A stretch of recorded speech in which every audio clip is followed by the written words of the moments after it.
Hola, so yes,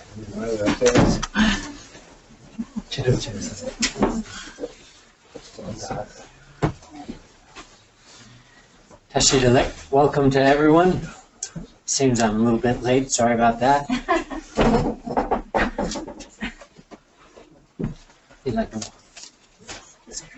Page 9 from the Cascade of Blessings, if you have it.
Once again, today we'll begin our teachings on Lojong.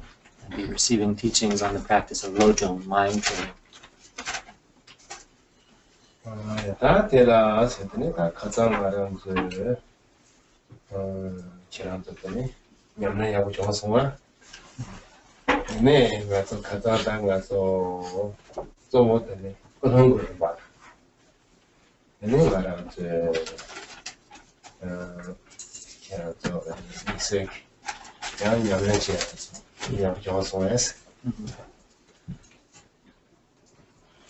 So since we last met, how did everyone's practice go?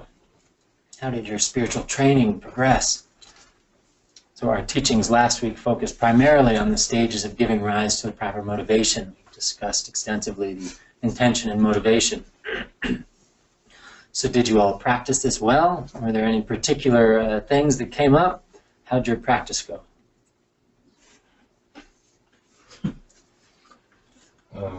Tiki yours?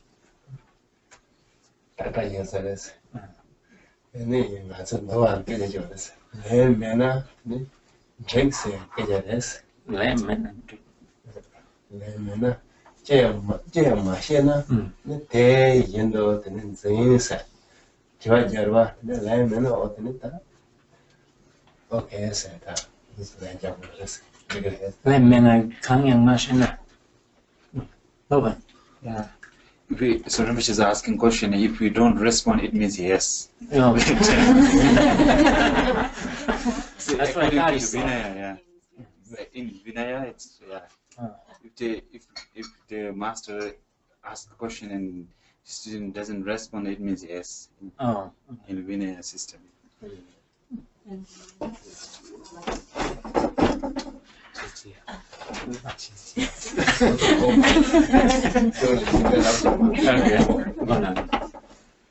So I said, so Rinpoche said, does anyone have questions, right? Nobody said anything, and I said, do we really want them to, be asking something right now? They have a question? Rinpoche said they probably don't have questions. They're not saying anything means like they've got it. And then he quoted this like Vinaya Sutras that I didn't really get. That's something like, if they don't respond, it's like expresses their acceptance or something. That yes, like it is so.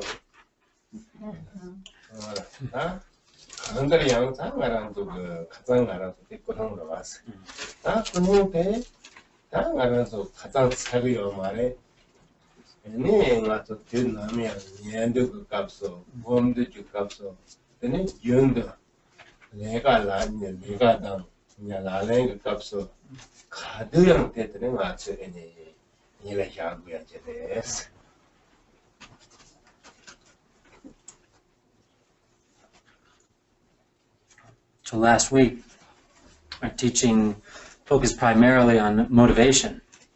But the teaching of motivation and one's focus on motivation is not over. It's a continuous practice that we take into everything that we do.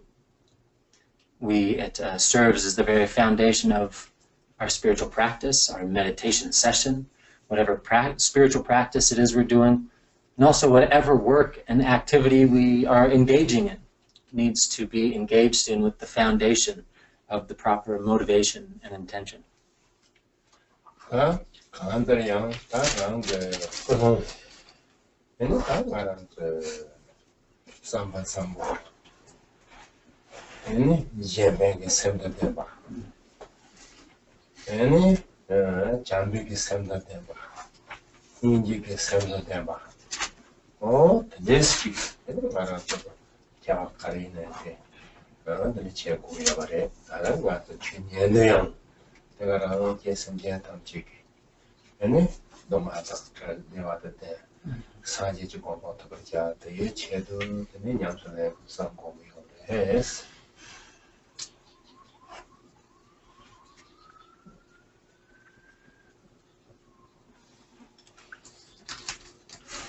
Our motivation, the intention that we engage our spiritual practice in whatever activity.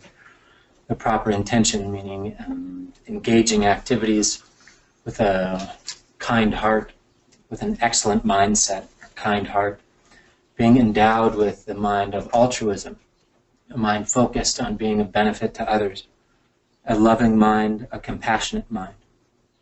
So whatever activity we're engaging in, we need to give rise to those aspects. Having those in our mind, then we have the proper motivation, and that's what is needed for whatever activity. Also for listening to the Dharma teachings, likewise, giving rise to this as our motivation, having these qualities in our mind, thinking that we're receiving these teachings of the Dharma, we're engaging in a form of spiritual training for the sake of all sentient beings, so that beings can be freed from all types of suffering, so they can be endowed with well-being and happiness and be led to the stage of complete enlightenment. That is our motivation. That is why we're here.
Generally speaking, when we talk about virtue and non-virtue, positive actions and negative actions, it's really quite difficult to label them as such based on their superficial appearance. Really what we call virtue and non-virtue comes down to the mind, primarily based upon the mind, the virtue or non-virtue within one's mind while engaging such an activity. It's definitely possible that something externally, superficially, can appear to be a very virtuous, positive action, when in reality it's non-virtuous, based on the mind state of the individual acting. And the opposite likewise is true. Something can appear to be negative, a non-virtue, but in reality is quite virtuous. Harsh speech towards somebody else, and so forth, can, with proper motivation, depending on the mindset of the individual, can actually be, in reality, virtuous. Things can appear to be quite a huge act of goodness, a huge virtuous endeavor, when in reality they're quite minuscule. The virtue actually involved is quite minuscule. And likewise, something that can seem to be a minuscule action can be tremendously virtuous.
From our text, Kun Salama Shelum, Words of My Perfect Teacher, there's a story related that pertains to this point of virtue and non-virtue.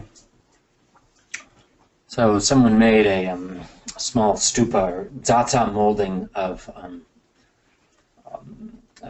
the Buddha, the enlightened mind of the Buddha, a little, support for the enlightened mind of the Buddha. And with good, proper motivation, with a kind mind, made this and then placed it on the side of a road in this kind of empty field. Placed it on the side of the road as an act of virtue. So then one day it was raining heavily, and an individual, somebody else was walking down the street, and they saw this little stupa there getting rained on and thought, oh, it's going to be hurt by the rain, destroyed by the rain. It needs to be protected.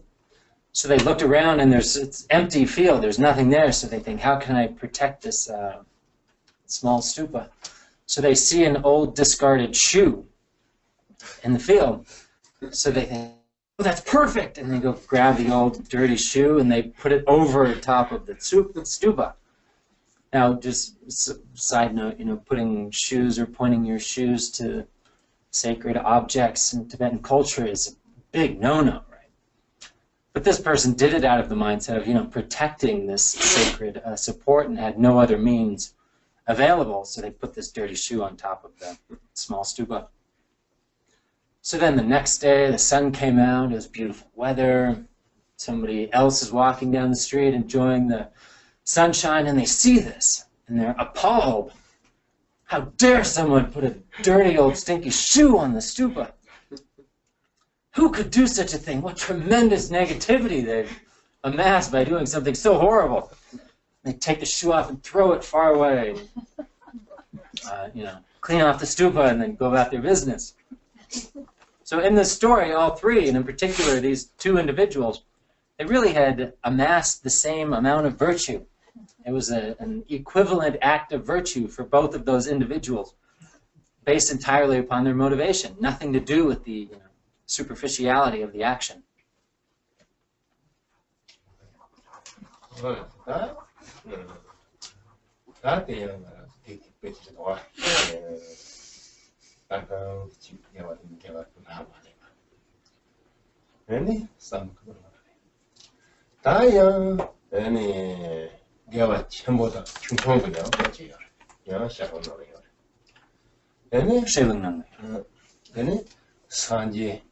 Any call the Jebatam Jet, any Jago, Jabujikita, when you ma, some like the Nicola, Nyingma, Kala, Agunda Kala Yigomare. Then a Sanje Zota, and you know, shut up. Then that Jago in Yuma, some like that, Sanje, Oma, Roma, Nyingma Kala. And the Tama, shut up, presented to me, oh, show you oh. They don't know I should have so then I get before no. Then it's hanging so no. Then get what they churn what checking in Yeme Yana churn legion. Then the bear that should kill give up to make it what checking is. I didn't 나는 그래서 사기 퍼다지 봤더니 이체무도 정보 예 정보 담기 참마다 카나데 사기 퍼다지 받아 쳐봐해 정보 대solaya 네 사기를 야다 춤진스니까 지도 그때는 제가 갑자기 대래 나빠지 통해 줘나 그때 양호해서 나는 나쁘게 통해 줘나 내가 모르는 근데 사기가 더 쓰는데 많았더니 다 양, 소문 잡더니 짱만 보더와. 근데 그 양한테는 짱고 퍼버정에 지거든. 경우 지금 매일 zon지거든. 뭐 나도. 아니, 다 가래나. 근데 다 잡고 거기 시라 프고도 참말에 야더니 저거 가르쳐 때는 산지 거기 집안에 시라 프고도 근데 짱고 참말만 집었다 것도 얘네 가서 생기직 삼로 휴지 다 제라 망고지 휴지 삼로 코도입니다. 코도입니다. 아, 데모데 장고데 메세 받고 셈나. 아, 좋아 휴지 제도. 자, 이제 장고데 선남 첨부. 뭐야, 선남 첨부 싹게 다다 장고지차. 다른 산지 대답을 코르지 말아 쳐봐 펴 가서 하라리.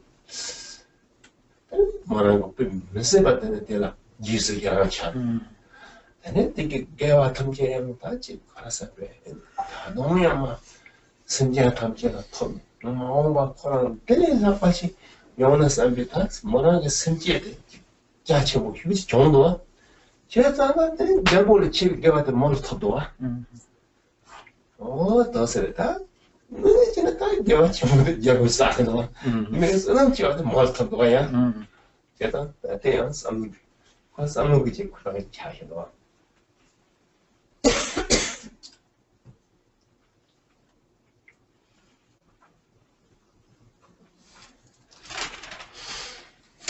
There's another story from Words of My Perfect Teacher regarding the scope of virtue and non-virtue. In the story, the scope of virtue that's amassed being distinct from how an action actually appears, for how grand the action actually appears, superficially. So, during the time of the Buddha Shakyamuni, there was a king that invited the Buddha and the entirety of his retinue, the whole sangha, and offered them a feast, meals for 3 days. Offered them their lunch meal, the largest meal of the day, because all being, fully ordained monastics, they didn't eat dinner, so offering a lunchtime meal. Not just to the Buddha, but to the entirety of his retinue, all the sangha. That's a huge, activity, endeavor, right? Not only this, but he also offered to all the beggars in the surrounding areas, fed all the beggars and impoverished of the community. So at the conclusion of this, the king requested the Buddha to dedicate the merit that had been amassed, to perform the dedication of merit. And the Buddha said, oh yes, okay. So who should I dedicate the merit to? Who should I perform this dedication on behalf of? You, king? Or should I dedicate the merit on behalf of someone that amassed a great deal more merit, virtue, than you did? And the king thinks, well, wait a second. Everything I just did here? Was all of this? I fed you, I fed all your people here, and the beggars, I give them all food? And he kind of chuckles and he's like, okay, well, yeah, if there is someone that did, greater than I, then go ahead, dedicate to them. So the Buddha said, okay, I will dedicate to that individual. It was so during this whole, feast offering, among the beggars sitting outside the palace, an elderly woman begging with her bowl, who she had amassed more merit than the king. Because in her mind, the state of her mind was more virtuous. She was incredibly elated, joyous by witnessing the act of the king making all these offerings, engaging in this virtue. Now the king and the ministers and everyone that was actually engaging in the process of this massive feast offering over 3 days, really mentally they had been kind of all over the place. That just to engage and accomplish all of that had been kind of overwhelming. They didn't have much time to really be paying attention to what was going on in their mind. But this woman, she could just sit there with her begging bowl, witnessing this, rejoicing in her mind, focusing solely on the state of her mind. So witnessing this, she recognized the king having gained this status, being born a king, that becoming a king was the result of the tremendous amount of merit that he'd amassed in past lifetimes. So she rejoiced in this. How great, wonderful that the king has been able to gain such a great status where he has the opportunity to make such wonderful offerings, massive offerings like this. And how wonderful it is that he has currently chosen to make such offerings, which ensure that he will continue to in the future. The ripening of these virtuous actions will ripen well. And then she added on top of this a state of rejoicing and being grateful and joyous at the whole activity process of others engaging in virtue with an aspiration that may such virtue and merit find all sentient beings. May all sentient beings engage in such tremendous virtue. And in the future, may the king's status and ability to make such offerings increase like evermore. So in that way, by thinking in this way, entirely engaged just by her mind, she amassed a much more merit, virtue than the king actually performing the activities. Because in reality, the actual actions themselves were entirely engaged by the king. She's just sitting there, but through the power of her mind, it was more meritorious.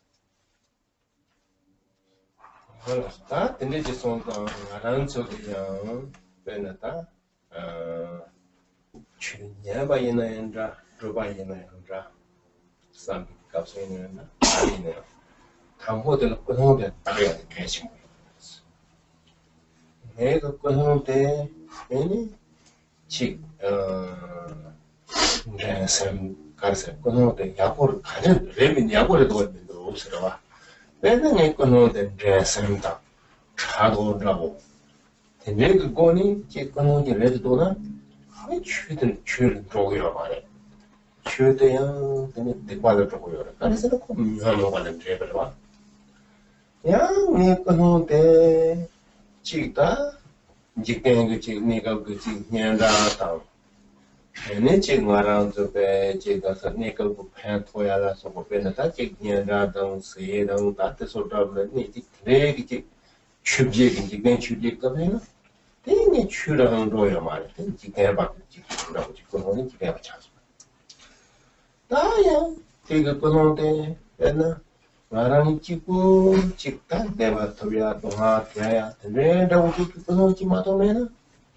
Yeah, as it goes the bear, Chita, who never know Chavare. Nyang, All as this on them, then it, yeah, Kashiko, Kiameva. There you are. And then you know, the Shirage Vaya Mahiba, the Vaya Mahiba, the gas and Dochi, Loma de Chavio. Tell them, telling it Tango, telling around to a name. Chignazo Bombia Guyanandra, Yame Cheguyanandra, Fusion. Tango Nikuno, the Care, Red Hose, that up to Tango. Yes.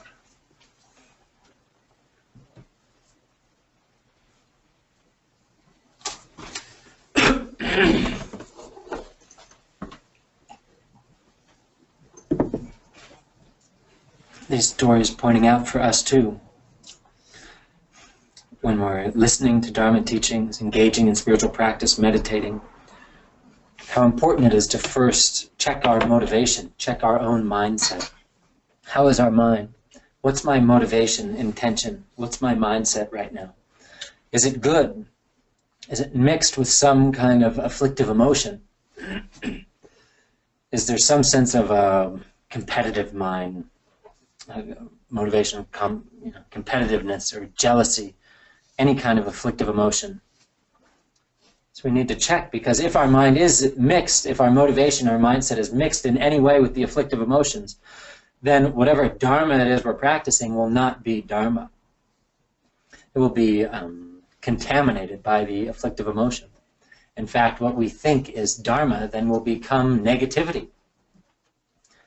If we're practicing engaging in our spiritual training to gain some semblance of renown or respectability or fame, or just focused on some type of temporary benefit, temporary gain for ourselves, and really our dharma practice, our spiritual training, has become mixed with what we call the 8 worldly dharmas.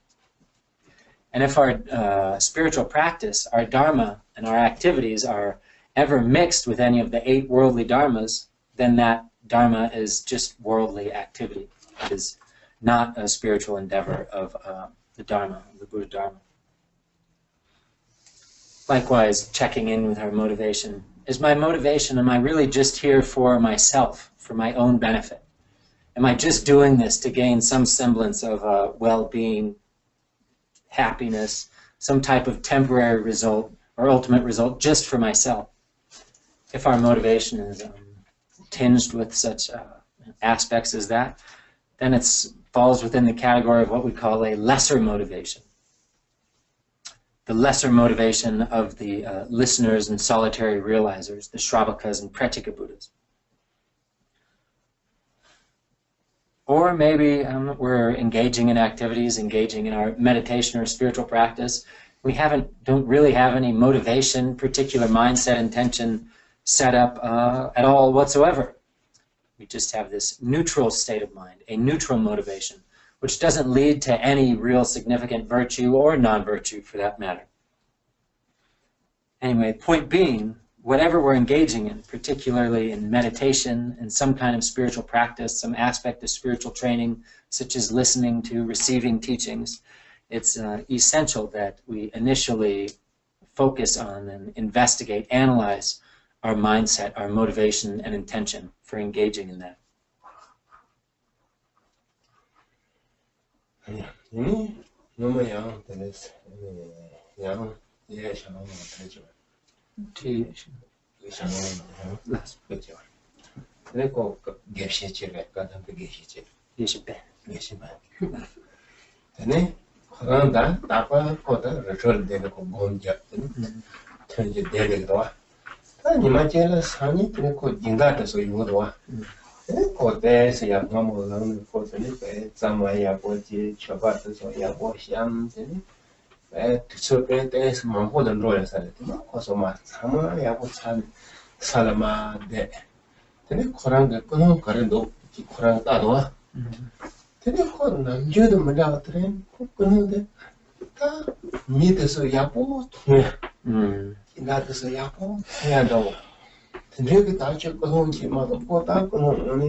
So we have another story from Words of My Perfect Teacher, Kunsalama Shelom.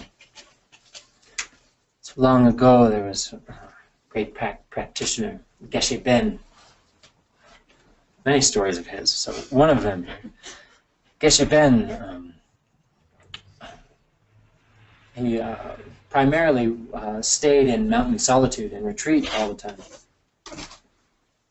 practicing assiduously. So he was staying in retreat one day, and he'd gotten word that his sponsor, his patron, was going to be showing up to come visit him, check on him the next day. So he knew the patron was going to be coming the next day, so that day he gets up and spent an inordinate amount of time cleaning up his simple mountain retreat and dressing up his shrine and making his offerings on his shrine quite beautiful and pristine and clean.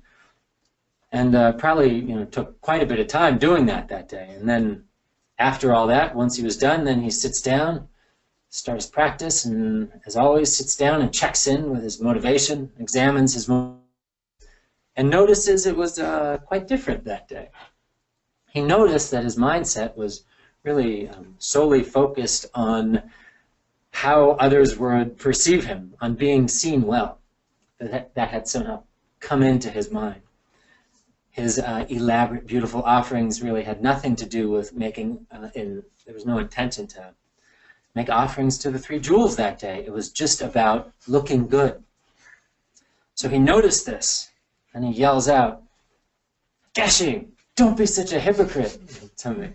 Don't be so full of it. Don't be a liar. And then, like to himself, chastising himself, having recognized this. And then takes some dirt or maybe some ash. Maybe it had some fire going in there, so he takes some ash and throws it all over the shrine. Yeah, because his like BS, offerings were terrible. So in the moment of him doing this, then far away in Tibet was Padampa Sangye. So the moment Geshe-pen throws the ash or dust on the shrine, Padampa Sangye breaks out laughing in front of all of his disciples or whoever was with him. And they say, "What happened?" And he's laughing hysterically, and he says, "Oh, today there is absolutely no offering greater than that just made in this moment by Geshe-pen." And pointing out that Geshe-pen had, had sat down, he had recognized his fault, and then as like a cleansing transformation of that, had scattered the ash and purified the negativity, and that was the best offering of the day in Tibet.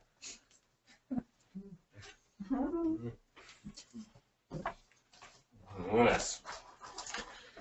Well, start this on balance. I'm going to go on the Madabaret, Madabaret, Jew. Then Papa. Luma Rendona, the Jew. When Chunchon Redona, the air telling around Zogata, Jachan. All us. I'm going to go on the Kalis check over the Senas. Any that Jew chamber colors. Any that what you move. All us. Semjan Tampies. Any time around any. That self-tonic Pamara Majuba. Pamara job is in general Tampi. Any time around to Palasa any. Devando. The Harmando, Chipainga, maybe your drop machine. The Harmando, the Harmando, your pound machine. Head out of the Semjan Tampi, some the Tampi, the Harmando. Any young water, David don't have something. Travashi. 다 제고도 대다우시 되는 대체도 내 주념서 내가 여삼티는 오다 도스게 되는 거다 그거는 주 그거는 되겠죠 오다 대다우 그거지나 되는 특과지 그거는 차별 뭐 담고 내가 싸우다는 신기한 탐지기 체도 싸우다 조대양 Then give out the doctor, some get tamsi, cherry, some, what I'm check. What that goes, Chabayina, then I want to give a chambo in Andra, Chungchong in Andra, I want to pick a chambo. It's sensible. Well, Benata, around the Saint Jigla, and then around the Bertizere. That, Hala Chungchong Jabayina. When the touching around some children will get a color chungi, the watch you. Color chungi was a train, I am. Somebody going to say so. Go to what you give a chazar. Give a tea, then it what you give a matter to matter to pardon. Give a day, then around to bed and that say. Matopata Chatral, that he gave it to Gachi Grossing. However, Chijong Chebarimino, Chijong get Chibarama, Yuka Karachi. Yinaya, that one chicken, any longer charity, chicken, to watch him with the last of Paris and give a chamber chart over it. Chicken, that Nika will compete is all continuing the chew the trouble over the road or something Nika doing. Nika know what he can only chat with the what to say.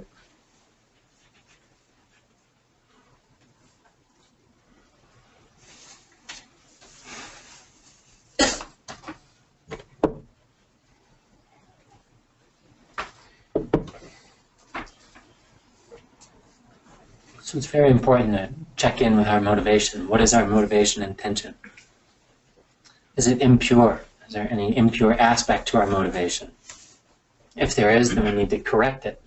We need to abandon whatever impure aspects, afflictive emotions, are contaminating our intention, our mindset. Do we not really have any motivation? Have we not attended to it at all? Do we just have a neutral, blasé motivation? If so, then we need to correct that. Likewise, if our motivation is small in scope for some small, little activity, then we need to make it vast. We need to open up our motivation. So doing this, engaging in this process, then we're giving rise to the motivation of the great beings, the motivation of the Mahayana, which is in whatever activity, whatever practice you're engaging in, is for the sake of all sentient beings. First, recognizing that from our limitless lifetimes, there's not a single sentient being that has not been our kind parent, our mother or father. So then, recognizing that, then perceiving that type of connection to every single sentient being, then recognizing that every single mother, parent-like sentient being wishes to be happy and wishes to be free of suffering, but they lack the understanding of knowing the causes to engage in that will lead to the result of happiness, and knowing the causes to abandon that lead to the experience of the result of suffering. And recognizing that, giving rise to a sense of deep compassion towards all sentient beings whose wishes and actions are contradictory to each other. Then thinking, all sentient beings need to be free of the afflictive emotions that lead to suffering, need to be free of the causes and experience of suffering, and to be endowed with the causes that lead to and the experience of happiness and well-being. I will do that for them. It is my mission to accomplish that, to liberate all sentient beings of suffering and endow them with happiness, well-being. For that purpose, I engage in this activity. For that purpose, I engage in spiritual training. I receive these teachings and so forth. If you have that, if that is your motivation, then whatever follows is a practice of the Mahayana, practice of the great vehicle. That is the motivation of Mahayana, the great vehicle. So beginning your practice, your activity with such that type of motivation, then the action itself will be a spiritual training of the Mahayana, of the great vehicle, and then concluding it in a similar fashion. That likewise, for the sake of all parent-like sentient beings, engage in the aspects of dedication and aspiration prayers to conclude the practice. Then in that is the definition of a Mahayana practice, a practice engaged in that way. So then whatever virtue, whatever action may be engaged in, however big or small, will be a Mahayana practice. For example, giving one sentient being, feeding one being, for example, giving a little bird, something to eat. With this as your motivation, then that becomes a tremendous source of virtue, of Mahayana and Mahayana practice. If I feed that little bird one morsel of food with the motivation that I'm feeding this bird as with the motivation that may it be of benefit to every single sentient being, may this action serve as a cause for this bird and all sentient beings gaining complete enlightenment. If that is your motivation, then that becomes a Mahayana practice of tremendous virtue. However, if your motivation is different, if you have a neutral motivation, not any particular motivation, the action itself can be the same. You give the bird a little piece of food, it's not virtuous at all. Or if your motivation is, oh, there's a hungry bird, I'll just, satisfy it for right now, giving it a little piece of food, then it won't be hungry for today. Then that's a small motivation. Anyway, point being that the actions themselves are not so significant with regard to how virtuous or unvirtuous an action may be. It's contingent upon one's motivation and mindset while engaging in that action.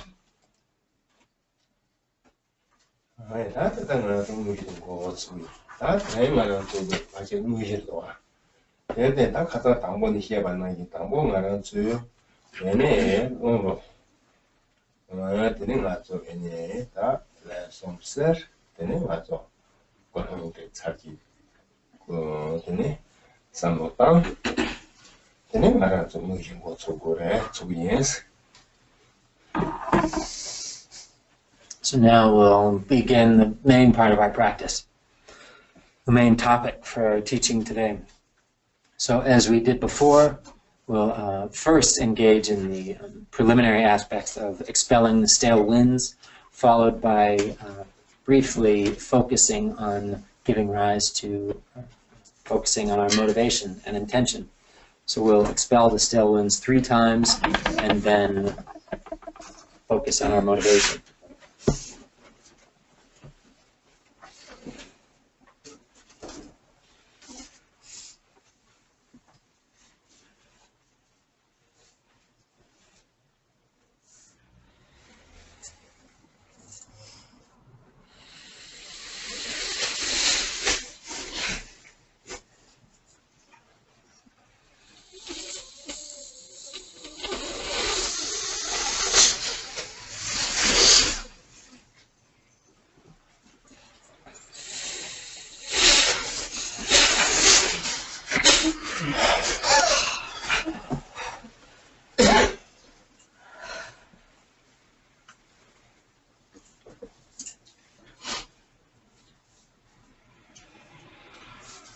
State, 말하면 좀 말로 넣을까?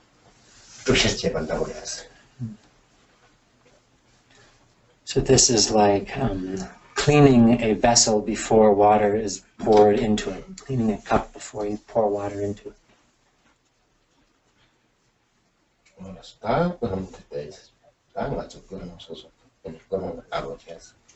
Now examine your motivation. Focus on the motivation, your intention.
I think I'm tuned to more to minutes. Huh? Then over this. Tune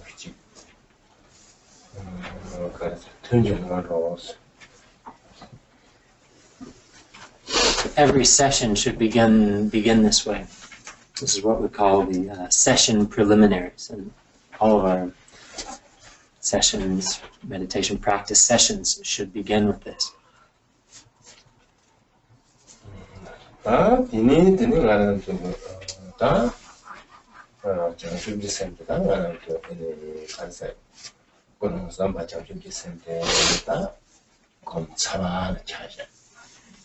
다 되니 다 노이제가 되니 지금 알아서 다 당고세. 소왔다베야. 당고 소왔다. 당고 그도 비슷해 요로. 네. 요래 parroquial. kitchen. Ina mitang kitchen mane kana. Mama dene mango yung sa mane sa chum. You know, kashi yore. Do we have the prayer texts? Some. I print out some. I've got a couple. Different one. This one. This one.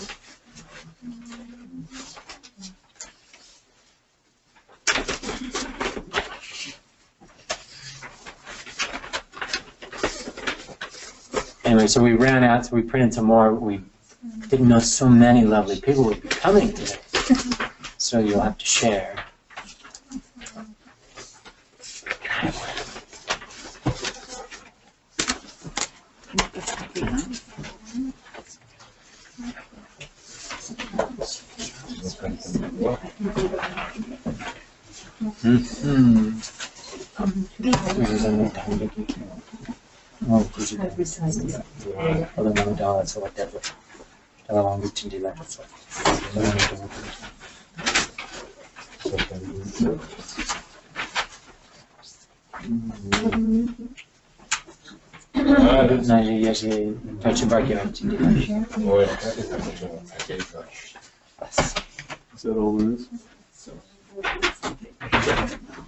So in our sessions, we engage in the session preliminaries as we just did, and then following that, we're to recite supplication prayers. So the standard supplication prayer to be recited is in this going around, and if you have it from before, the supplication prayer by Khenpo Ngagchung. Right? So now we can recite it once in English. For those of you that don't have it, just listen along. I pray to the glorious sacred Lama, the essence of all Buddhas of the 3 times, and the embodiment of the 4 Kayas. Grant me the blessings of empowerment. Bless me that the extraordinary realization of the profound path arises in my mind stream. Bless me to realize the view of the true nature of reality, primordial purity. Bless me to perfect the primordial wisdom of the 4 visions of spontaneous presence.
So this supplication prayer,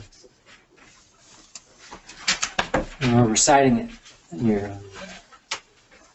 resting in a state of meditation, visualizing in the sky in front of you.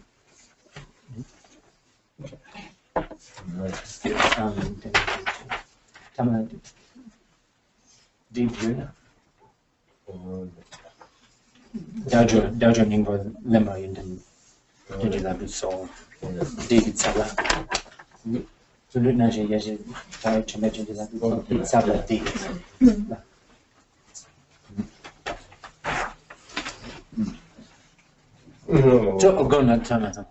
David.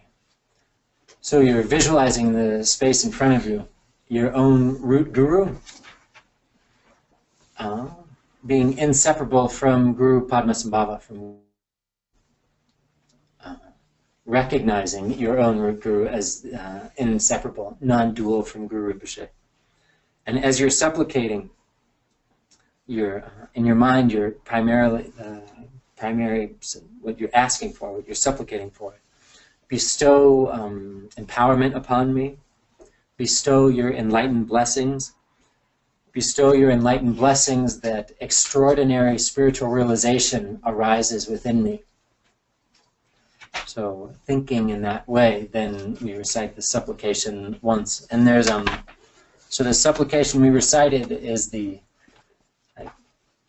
standard prayer, but then in each chapter the last line changes. So the last line, so for the context that we're in right now of contemplating on the initial contemplations of the freedoms and advantages, then this page that says Lineage Prayer by Khenpo Munsal, the last line above that is to be recited in place of the last line of Supplication Prayer by Khenpo Ngagchung. Sorry, and so this was a draft copy because there's different prayers. So this was kind of like what we were expecting to get, and then we'll make the changes and send out more final versions to you. So it's just, so you recite Supplication Prayer by Khenpo Ngagchung, 1, 2 lines, and then this last line above Lineage Prayer by Khenpo Munsal.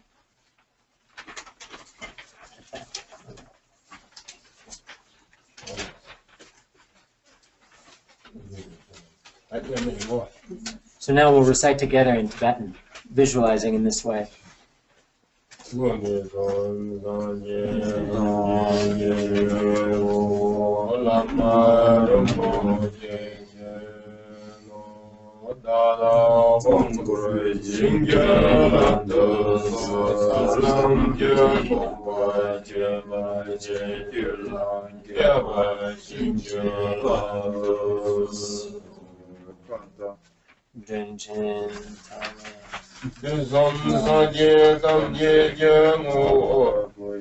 Lama Rinpoche Cheno Dala Wangpuru Jingya Samlam Upa Chepara Jingya Yeva Jingya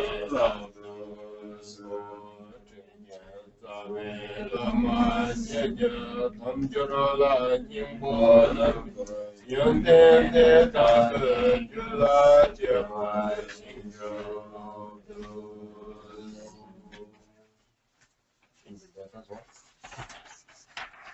Allora, so se si sta dietro, ma la prende, e ma se sapete, tenete sapete muore.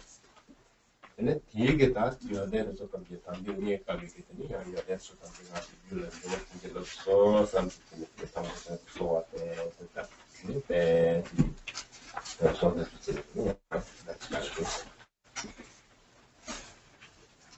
So supplicating like this. Supplicating, and in particular, so we're beginning the first section of our contemplation, the actual practice, which is the focusing on the hard or difficult to find freedoms and advantages. So we supplicate, and then at the end the supplication with the supplication that is, grant your blessings that your enlightened qualities, having taken up the very heart of the freedoms and advantages, arise in my mind stream. So in particular, supplicating that the enlightened qualities of recognizing the difficulty of finding the freedoms and advantages arises in our mind stream.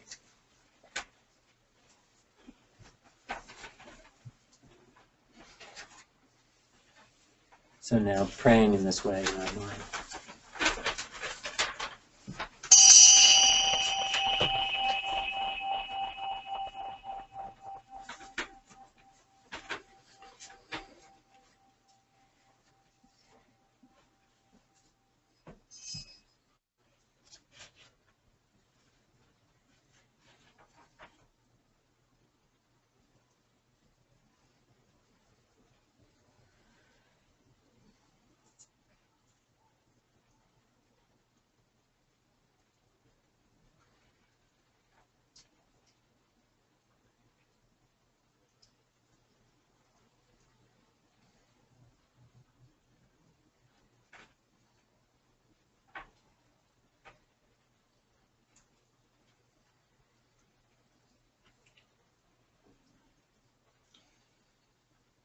Ora sta, ya sono ti so tanto ora. Non c'è nada. Ini da la solve che do as. Era da la do no yu veri. Ora solve che io re. Jong mangje. Wo de to so wa ta re. Jong de to wo de ne rang. Da rang ji yo chang la sam dang jie. Ini da Echare, tenuto da rangi juk. Ene, che vanda sono samotamne. Tenuto sotto che cosa fa. Diavolo to basingela. La so singine tere. Diavolo. Diavolo last. Diavolo. Ede sono ngote la mia del samba. Ah, guarda tutto e niente. Che sono che io che ne guarda tutto ne fa che samba. 대인이 되는 거야. 좀 아래에 있는 애들이 약간 애를 보고 그러다 때도 내가 공부를 듣다 이 주성도 그렇게 되는 거 같아요. Yo comparé tentayu. 대당 뒤에서 되도 나왔을 때는 주는 거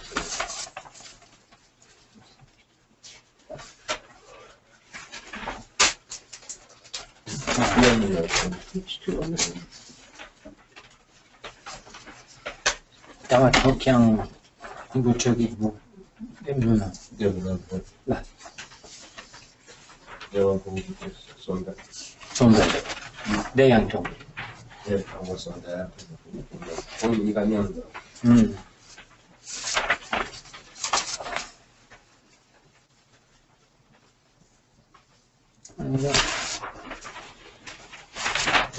So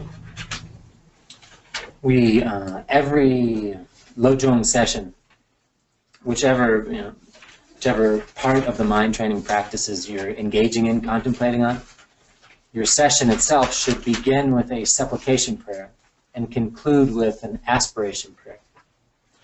So the supplication prayer at the beginning is focusing on the qualities of the enlightened masters and invoking their blessings so that we can receive the same qualities. That's the supplication. I supplicate to the enlightened masters, to the Buddhas, that their enlightened realization may arise in my mind.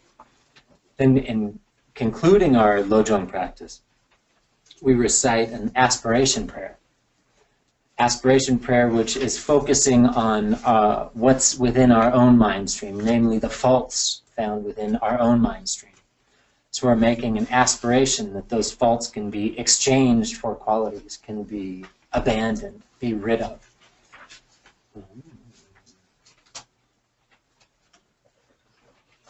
So the aspiration prayer relating to this first section of Lojong mind training, the contemplation on gaining the freedoms and advantages, is the prayer that starts with Dawa Top Kyang, or although I have obtained freedom, I am poor in the essential Dharma.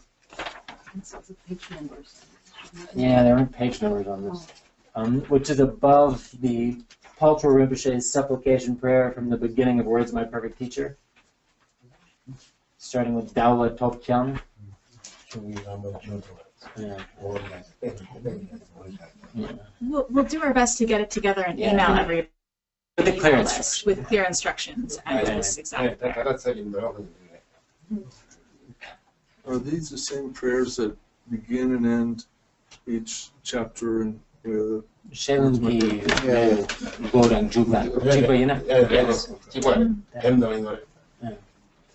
So the primary supplication and aspiration prayers you're engaging in each section of Lojong are the prayers found that begin and end each chapter of Words My Perfect Teacher. If that helps. That's in Dharma.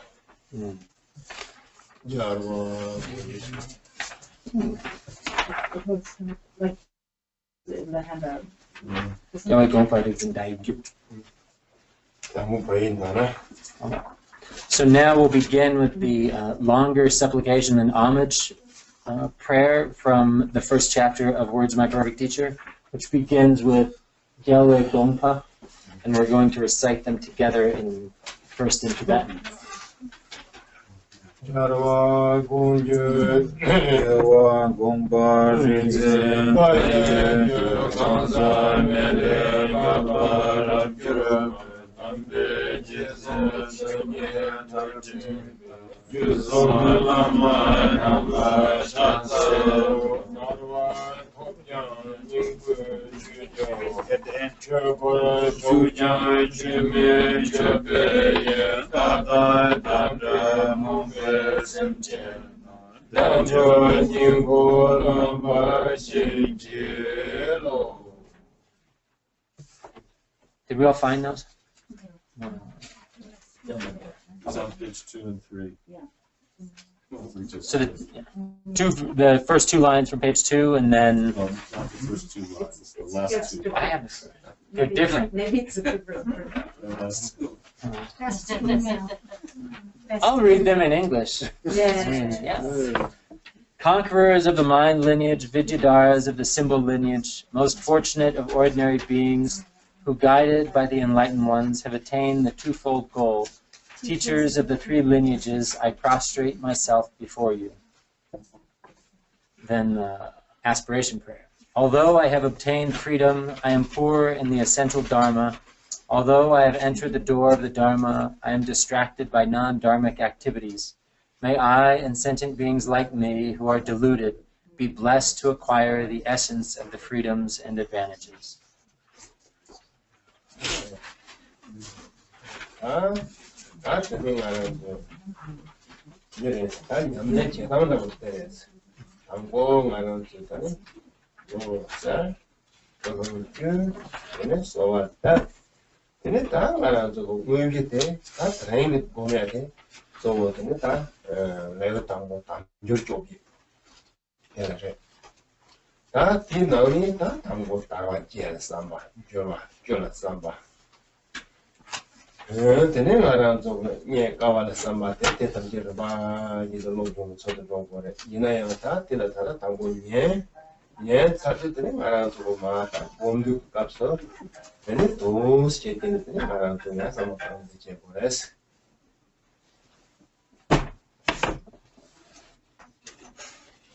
So our way that we should be engaging in practice, the way that we do this Lojong practice, is we start with the preliminary elements, expelling the stale wind, checking in, giving rise to the proper motivation, then reciting a supplication prayer and making prayer, meditating, how Rinpoche described. Then following those preliminary elements is our actual meditation, our analytic meditation. So our first meditation, topic that we're meditating on is the 18 freedoms and advantages, which, of that topic, we first contemplate, think about the 8 freedoms, what we call the 8 freedoms, and so that's step 1, and then step 2 is the contemplation on the 10 advantages, followed by contemplating on thinking about the difficulty of obtaining those. So we progressively go through it in that way, contemplating in that way. That's the actual Lojong practice. So in order to engage in the meditation part on our own, then first we receive teachings on the topic to be meditated on. And following that, then you meditate on it, contemplate it.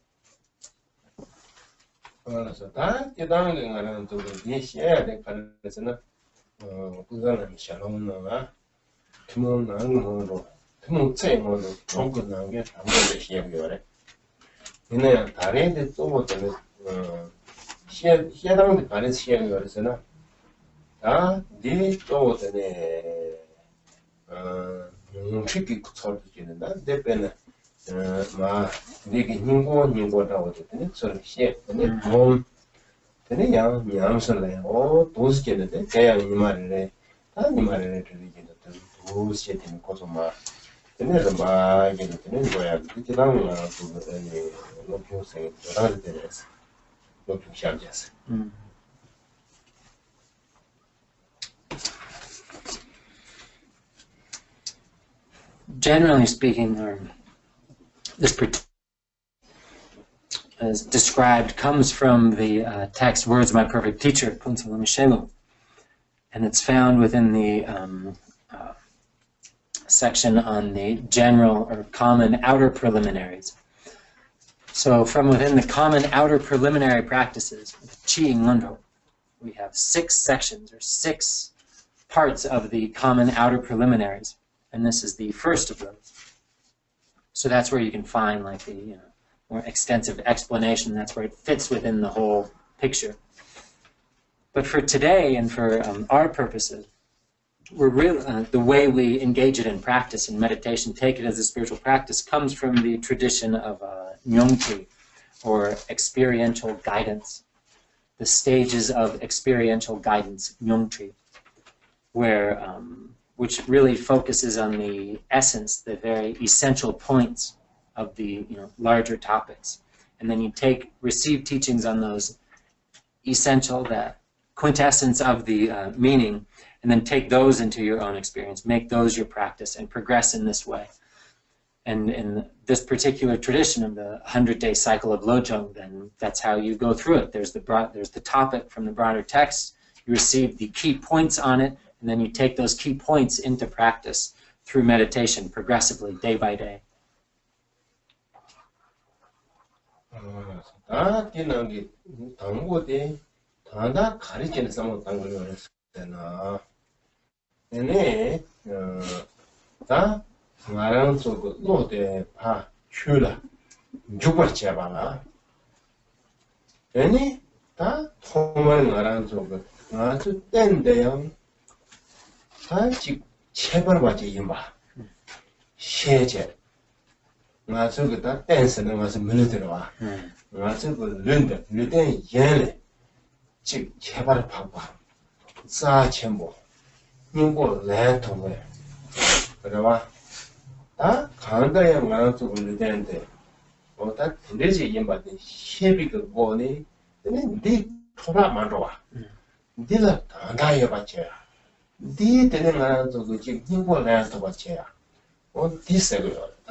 So the very essential meaning of our first topic, this 18 freedoms and advantages, like the quintessential meaning, purpose,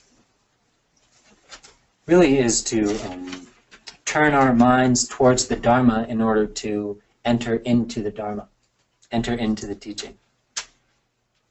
So we do this by first recognizing our current situation as being extraordinary, uniquely extraordinary.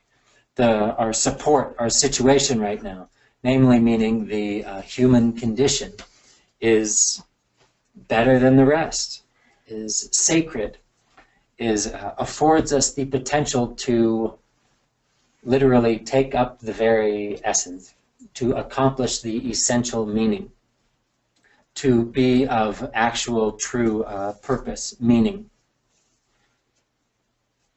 So recognizing that. So that, the purpose here is for us to gain that understanding, that recognition, that our current situation is extraordinary. So then having that understanding, based on that recognition of the uniqueness of this human condition, then to not waste it, to not let it go to waste, but to make it meaningful, make it as meaningful as possible. Take advantage of this current opportunity to take up and accomplish the highest purpose possible. So that's like the whole point of the contemplation on the freedoms and advantages.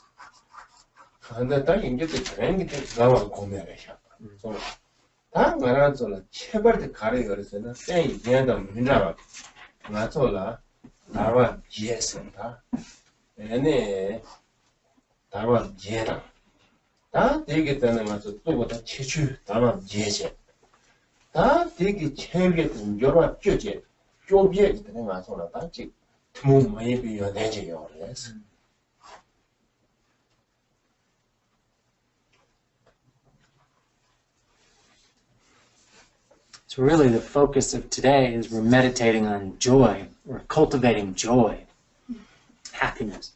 Cultivating joy in this recognition of our unique support, literally support, our extraordinary, unique, different than other, better than other potential situations of having this human condition endowed with the 18 freedoms and advantages.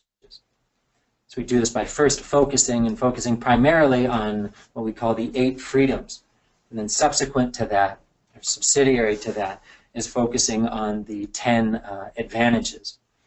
So then we have the 18 freedoms and advantages, contemplating on them, recognizing them, and we give rise to this understanding of the extraordinary qualities that we have right now.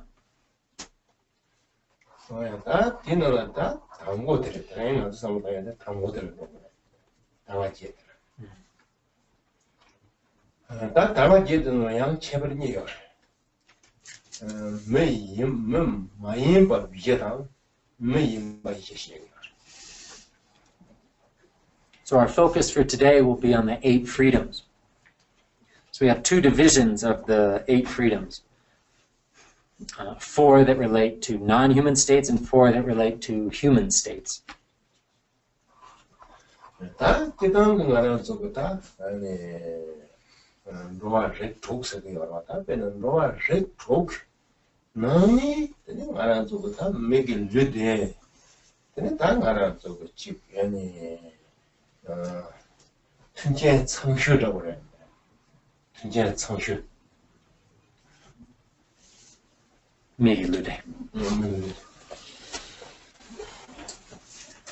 Generally speaking, when we talk about samsara, cyclic existence of samsara, we have these 6 realms of existence.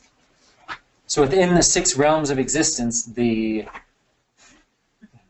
conducive conditions afforded within the human realm of having a human body are the best, most excellent.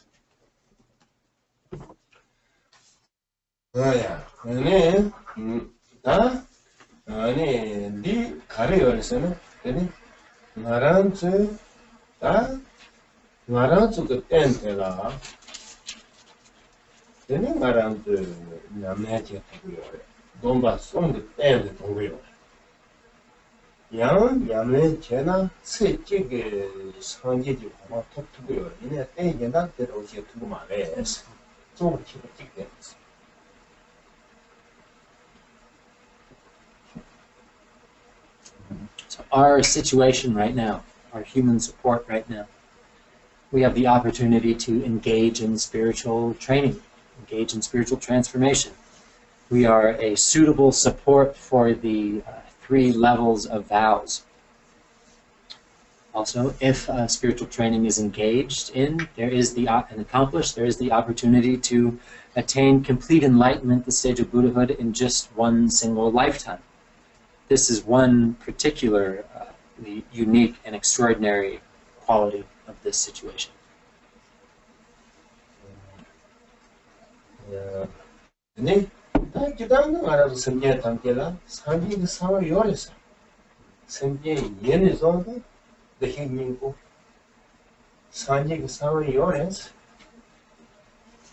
Generally speaking, though, being a sentient being, all sentient beings have the seed for enlightenment, the seed for reaching Buddhahood. It's said that if one is a sentient being, then it follows that they have the Buddha nature, the seed for attaining enlightenment.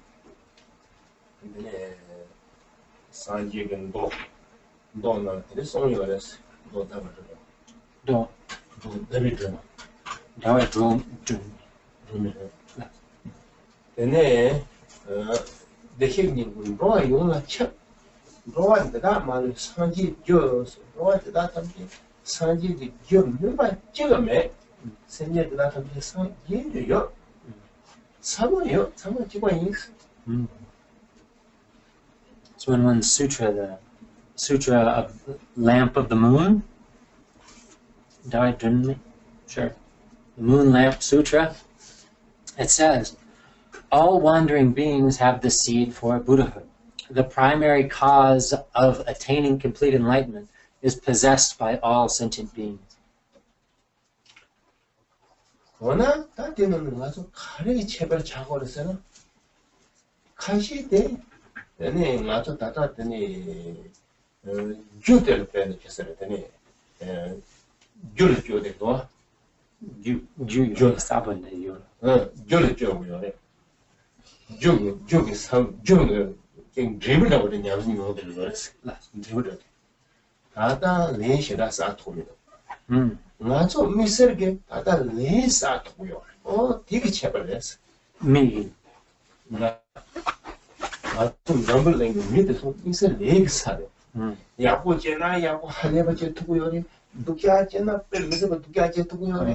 야 말하면서 야그 지금 말해 누가 제거는 아주 녹셔래 뭐 심지어 얘가 쓰자 제마다 뭐 아주 제대로 그래 왜와 맞아 하고도 야다 심지어 배너들이 들어당 다 그것도 공부 참고다 망고도 와 쭈쭈대서 들어당 때는 망고도 와 나 코란서 배에 가시사 되는 투바지였던데 마도 고주사 만나고 휴들이 제 투미도 아까서 때라고 신을 요 말이야. 맞아. 마치 맞아 보면도 이달 방 맞지 소고도 노래 이제 맞지 소도도 왔어. 두그리 누구나 전부 삼번에 나야서 맞지 맞아 소도도. 내가 맞지 여대야 나서 그래. 나도 나도 이렇게 딱 맞지 그 여대 때 배죠 공부를 따는 맞지 높고 치고서 그랬어.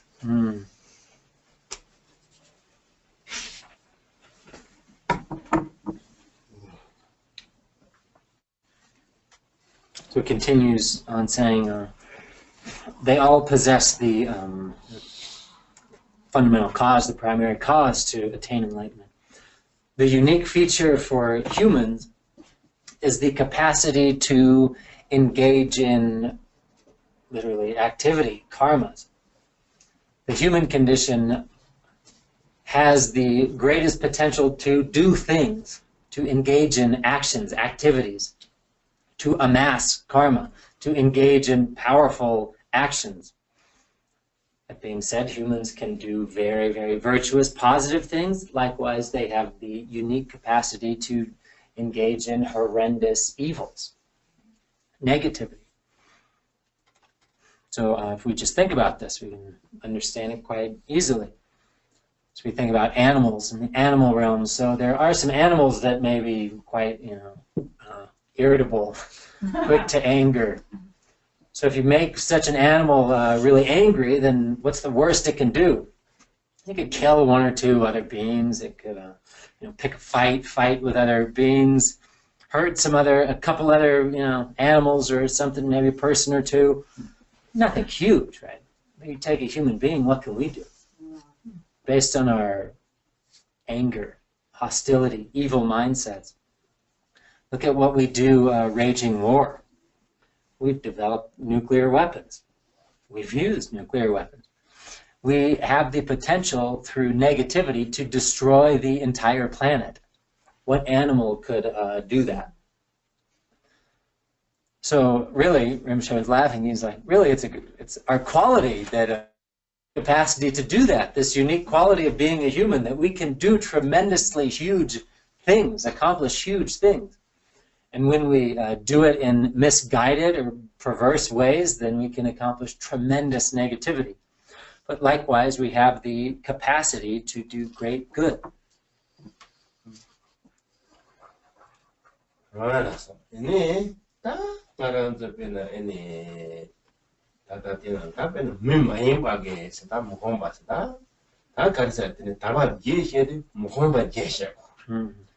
Mohomba jegna ta kambode mamaye basede nyaba yeda teno snya so somjera tige tena la jabudwa la teni bijere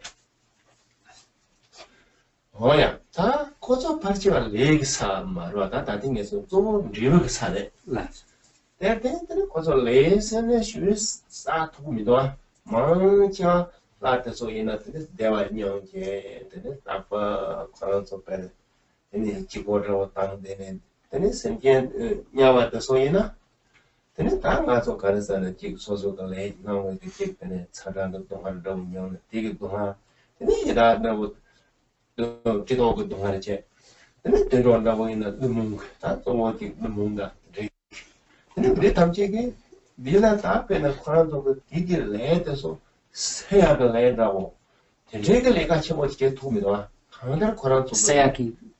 레드소 세야는 되네 커야 내가 되게 제품이도 와. 세상가 다 고소 망치 가지고 다 되게 되네 다 알았어요. 이게 되네 다 지금 아주 리얼을 껴줘. 되네 스케일을 되네 해야 돼. 대대 때나 이게 소소가 다 빼주셔야 되네. 저거다 대탐지게 주들을 루야 다 소소가 찍고 내서 경이야. Then the heading was the new at the lega. Hachashira to your mother. In that sunny to my lap to my that any young Lojong or this other, yet 2 miles and minutes, Chatral, that Halam bad and also in yours.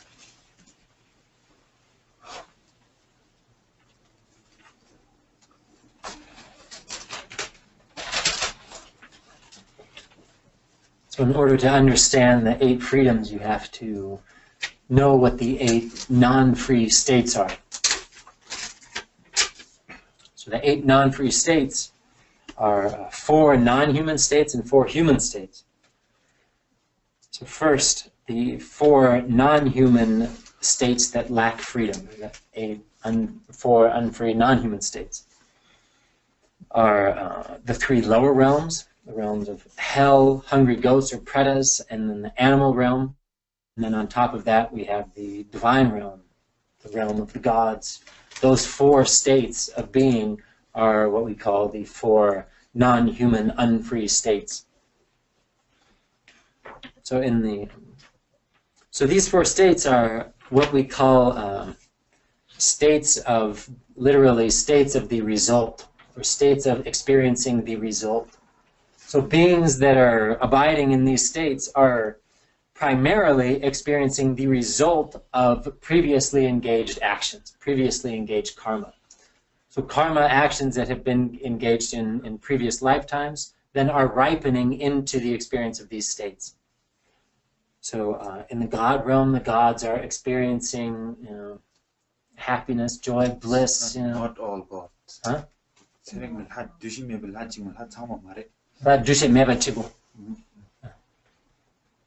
So of the God realms, we'll just categorize it as the God realm, or the divine realms of the non-perception gods, perceptionless gods.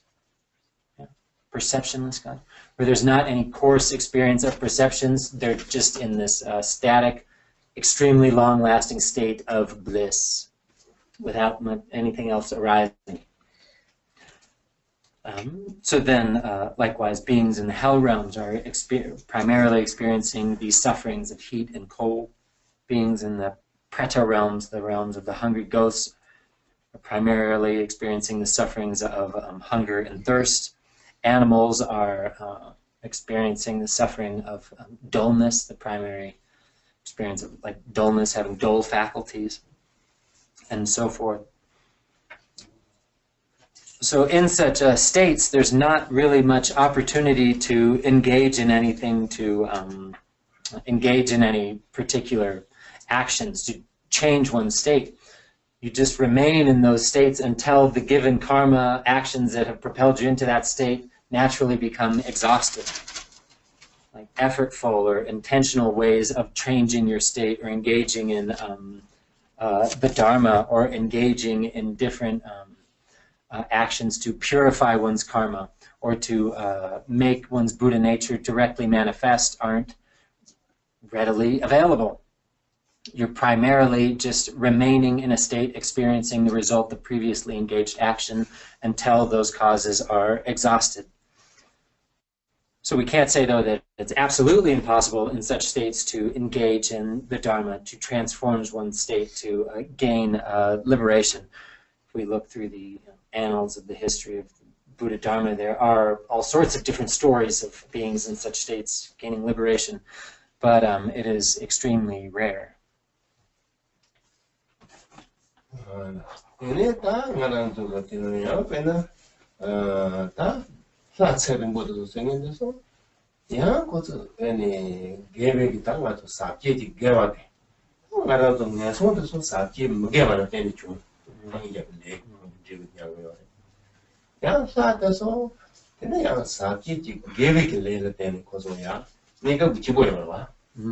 이내야 거저 대처하고 미도 그냥 하나는 대처하고 되네 거저 때가서 밤에 만나고 그냥 맞제 가시 대도와 네 라즈 요트네 동안 트락사디고 대자고 이제 되셔 거저 새는 뭐 가제 내 가지고는 대처 때네 그냥 하고 먹으면서 이제 그러는요 대처도 많이 좋게 되네 그래 그래서 차요 So the long-lived gods are experiencing the result of having previously engaged in what we call defiled virtue, or more literally, virtue endowed with outputs. And the experience of the lower realms is the result of having engaged in what we call defiled non-virtue. So from engaging in various different actions, then those actions propel one into these states, the experience of which parallels the actions that have been engaged. So through engaging in defiled virtue, then these beings arrive in the state of being perceptionless, long-lived gods, where they're in this suspended state of bliss with no real perception of time or duration, just in a state of like oblivious bliss, remaining there until the moment that the result is exhausted and then falling out of that state. Rinpoche says it's really probably quite similar to being really drunk or doing lots of drugs. You're just in this state of oblivious bliss, a temporary state of bliss that, when exhausted, is completely gone and you are out of that bliss. So really quite similar to that for these long-lived perceptionless gods, remaining inanimate in a state of bliss, well-being, no perception of time, how long, when it's going to end, then all of a sudden it's over and they're out of it.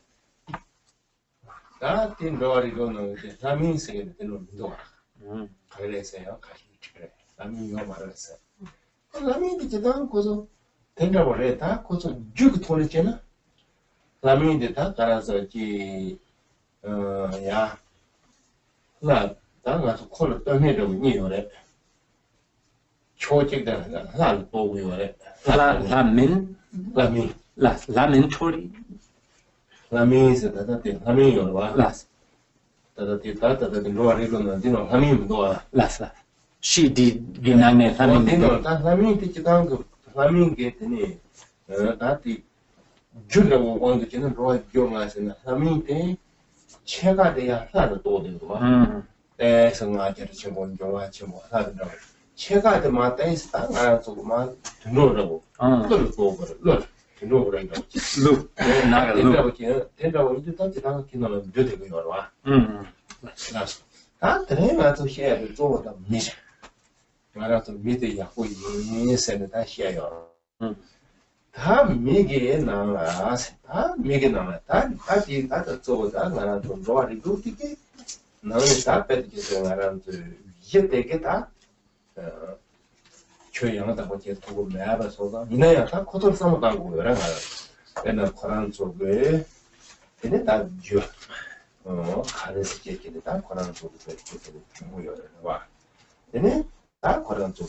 So back to our 6 realms of existence. We have the 4 unfree non-human states. Anybody notice we didn't include the Ashura realm? Ashura, the jealous gods, often translated as jealous gods. So yeah, we didn't specifically include that because the Ashuras are the jealous god realms. So we have, I have some question marks. So we have hell, the hell realm, the hungry ghost realm, the animal realm, the human realm, the Ashura or jealous god realm, then the god realm. Those are the 6. So among those, we left out the Ashura jealous god realm. So why was that? Because the higher levels of the jealous gods are considered within the category of the god realm, or are considered gods, gods with their arrogance, pride, and extreme wealth and abundance. And then the lower divisions of the jealous god realms are categorized within the class of animals. Animals and nagas also can fit within there as well. So that, anyway, aside. So moving on, our main focus here is to give rise to the recognition and meditate on how good it is to be a human, a person, particularly within the 6 realms of existence, the qualities and benefit, opportunity afforded to us by our current situation as human beings. So we do this by contemplating on these 4 unfree non-human states, contemplating on the particular experiences of suffering that go on in those states, the why and how they are lacking the freedom to engage in spiritual training, accomplish the Dharma for their each unique situations, because the abundance of suffering or the long-lived God states where there's no thought to engage in anything at all. So in our Lojong practice, we're thinking about this. We visualize and think about each of these states, how they're different from ours, giving rise to the experience, the recognition of what great fortune we have to have the situation that we're currently in. That we're extremely lucky to have this situation, and it's a sign of our tremendous merit that we have such a wonderful situation. And it's the result of having amassed a great amount of virtue. The result of our previously engaged in karma and also aspiration prayers coming to fruition as the experience of this human experience. So that's the point. That's what we're thinking, or we contemplate on those unfree states in order to give rise to that result, namely give rise to the result of a sense of gratitude or joy of our situation. So giving rise to a sense of joy and meditating on that joy of the recognition of the extraordinary situation that we have, not with any sense of pride connected to it or arrogance that we have this unique situation, but from that state of joy and gratitude in our state should propel us into a sense of compassion, should act as a cause for us to give rise to compassion for other sentient beings lacking this state, lacking this understanding and awareness. So again, so in our session, our Lojong practice, then we go through each of these non-human, unfree states, hell, preta, animal, long-lived God, contemplating on them in under a sense of gratitude, joy in our mind, and then following from that sense of joy, a sense of compassion towards all sentient beings, a sense of compassion that is leads to a wish to accomplish the benefit, to help other beings.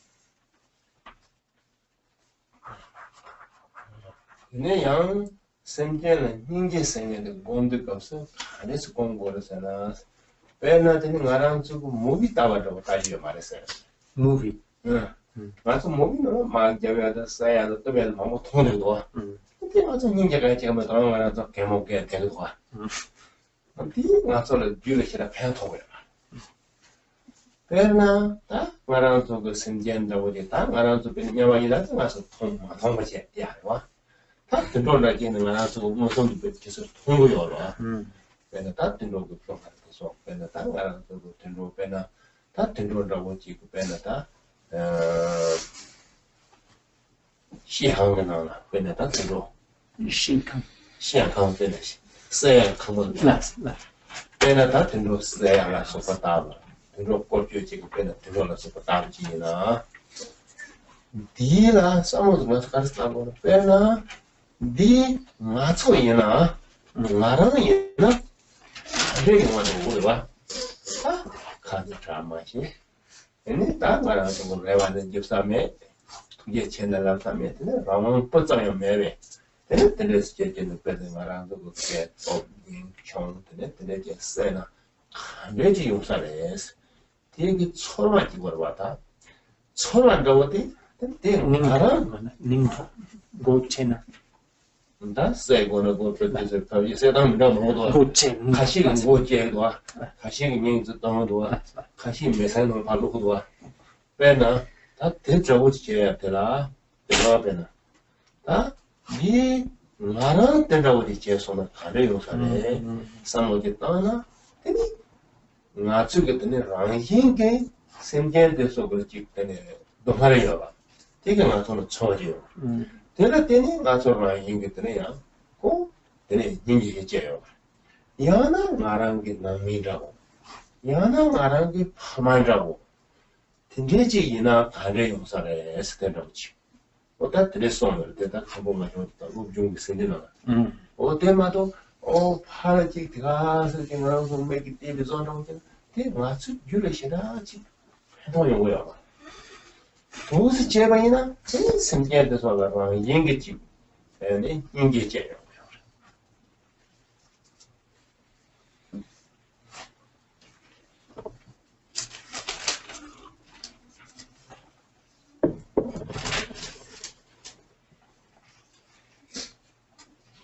Contemplating on sentient beings in order to give rise to compassion. How exactly should we do that?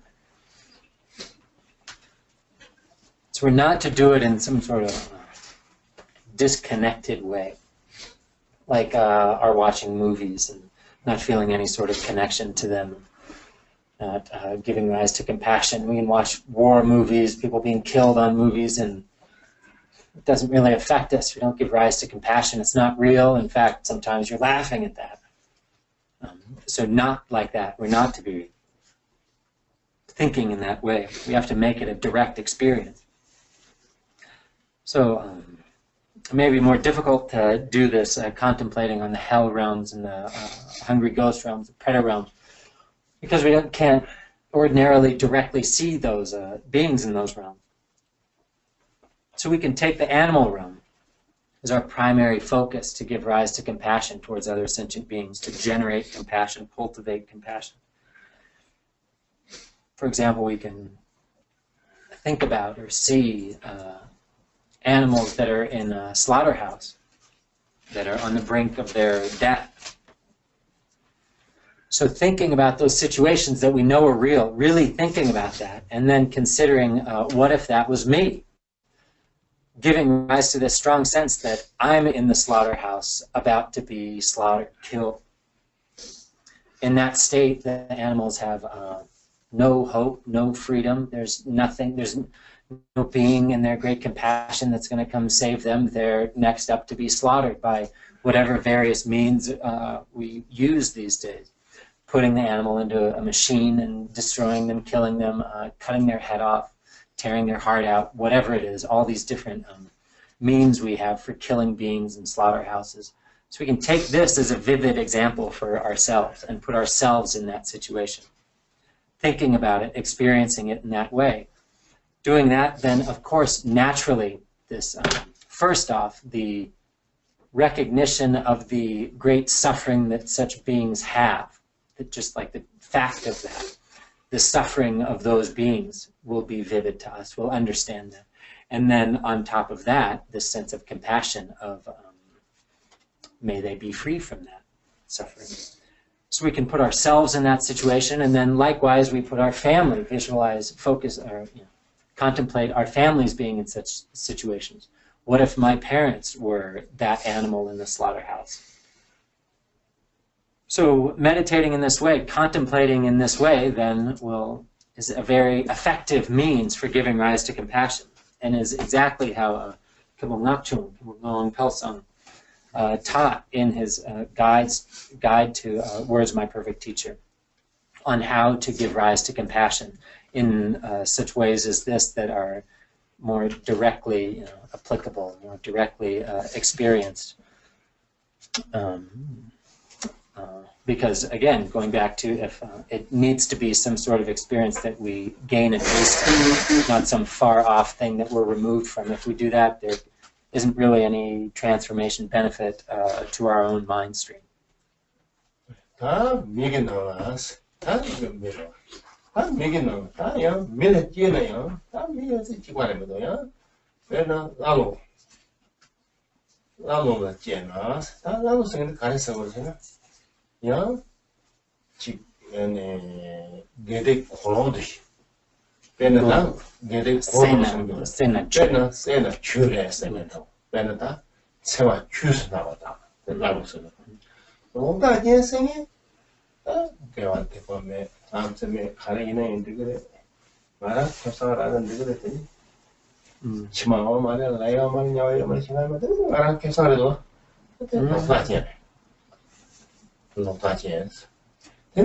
Das hanji chitong ba se le ta gede la so pa chu so ya mi shi ka ne wa la so ta sa ne yang ku pa se ta ku pa se ni de ta ne ta ngaran so ge ne ta chi le ku pa ta ra ku pa ta sem ku pa se ne de ni hu ta de so ti da ge ku pa de so la ya chi ne 다 제대로 공부하다 소리야 그 등산이 이게 되는데 왜 너? 그 시바도 소리야 그 부모요 저 도와. 다 제대로 말한 쪽이 얘는 말아봐 그 원고야 레스 말하고 있는 소대에서 다 쳐. 하나 카워야 할 때는 되는 됐어. 대답을 되는 다 말한 쪽이 정선아야. 야 가시라 샘 꼭받들다 짠에 고소 하고 오면 들어요. 얼마나 대나오는 계단이 소야면서. Dorna se ta te tawe ta ti rang de ne la lo la che sona te chu che tu ma le lo ta le che la chu go da chu pe ko le no ko do ene te na ki ta tari ma so te ta bo ma chi ti kan da ya ta ara to mo hon pi ni ye la ma chi pi ma so le te che bar che ni darwa ta darwa je se le wa ti ye la ma chi pi 알았어. 맞잖아. 내가 문두스가 말했어. 맞잖아. 말해. 제가요 말했어. 때 말했어. 맞잖아. 제가 마음이 열었어. 마음이 열었어. 미기 동화 쪽에 있는 됐어. 네. 알았어. 알았어. 알았어. 잘못. 그래서 잘 왔다. 잘 왔다. 그래서 뭐 딱 말해. Drelpong. 뭐야, drelpong 쓰고. 맞아서 제가 몇 쓰고 말다. 맞아서 제가 뭐뭐 요래다. 근데 맞아서 커피 요래. 맞아서 남래기 요래. 맞아서 그래서 뭐야, 탑이 요래다 와. 얘한테서도 민자비 가서 때 제발 이렇게 톱도 삼제게. 딱히 톱 넣으면 때 톱도는 가고. 이 토라 마로가 지금도 삼바체 마토바 탐지를 삼아봐. 마토바 삼자. 마토비다 또다 모험바지도 대소라 아니 인게고 대소라 이 말한도 그 대체 다 말한도 가르쳐 거라. 아니 삼제제니 아니 다 베드께서다 다리 말한 게 인지 메니 다 고쳐요. 맞아 제가 도메고 파마를 다리 코속에 로바 제한테 다 누가나 밥도 와. 나랑 상화 통해 신경 영향 인자. 코조 탐지 참아야 다네. 얘네 따야지. 타발 고르샹교 토바 제고도 대다우시 시 토바 쇼 삼제제니 고조로 써왔다.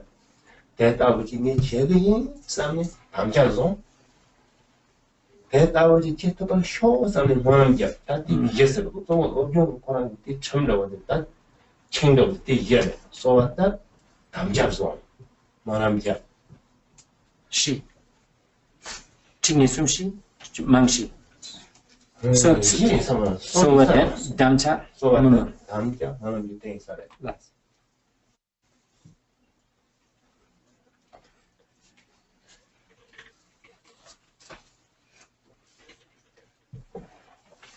좀 최초로 중요하죠. 아니. 오늘 대답은 제 톱는 제 마롱사. 니 대답은 제 톱는 제 마롱사. 오늘 다들 이해를 때. Then chimarung de danghore. Then solda. 근데 제가 인상이 담자지. 제 톱을 효사는 너는 제 어때?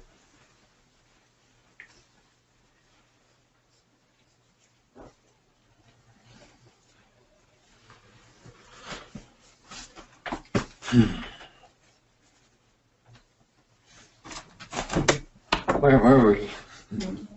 So,